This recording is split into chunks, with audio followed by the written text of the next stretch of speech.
Tara, samahan niyo kami on our first night here in Boracay. Team Black kami for tonight. Hindi kompleto ang Boracay trip kung walang nightlife experience pero family style ha. Walang bar kasi kids sa mga kasama ko.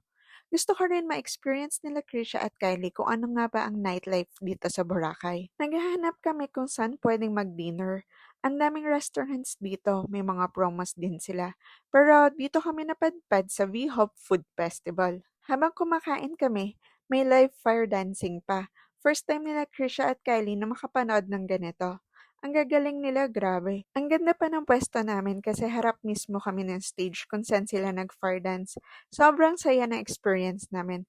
Maraming pagkain dito sa V-Hub, merong mga mura, meron ding mahal, meron din naman sulit deals.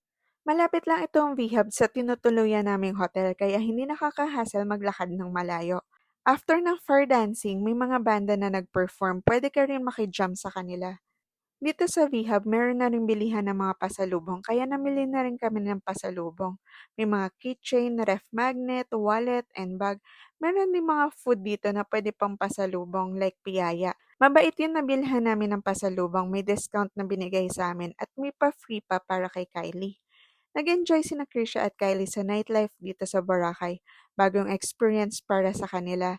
I'm sure masaya ang papa nila sa heaven na makita silang nag-enjoy sa Boracay. See you on our next adventure here in Boracay. Bye!